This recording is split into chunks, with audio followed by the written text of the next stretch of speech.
right corner. Or I can simplify things, make all the palettes disappear, and then I can pick color here in this wheel. And so in this case, I'm looking at the sky. I want to have like a reddy orange, so around this sort of color. See there? And then what I like about this brush is it creates a variety of color within the brush stroke. And it has a very organic look. I'm going to introduce a little bit of yellow here.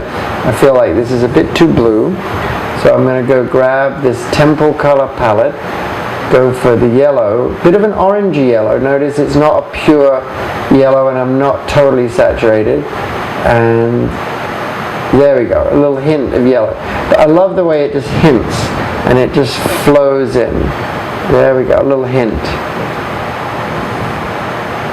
And then here I'm sticking to sort of aqua sort of looks and effects. So I'm going with a bit more of the greens. I'm also going to reduce the brush size a bit, so I can control my brush size. Maybe a bit bluer than that. So I'm continually making adjustments to brush size, to the brush itself, to the color, to the tone, to the value, to the saturation. So it's a continual process.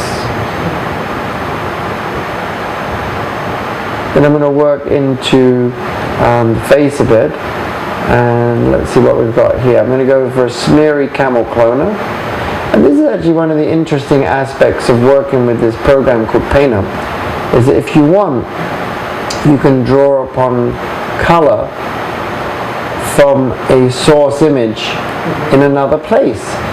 So if you look very carefully at this image over on the left, you'll notice that as I paint, there's a crosshair moving around, and that's just showing where color is coming from. That's all it's doing. So it's just giving a reference, and then I can go back and forward between using that and then picking my own color.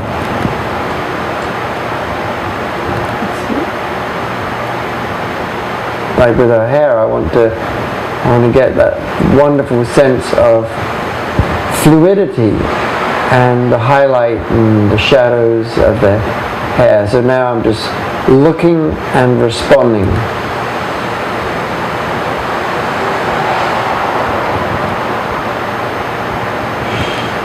And adjusting.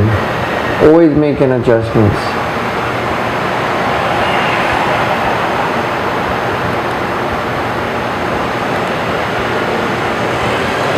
And adjusting there, I felt I needed a darker tone, so I've gone for a darker brown.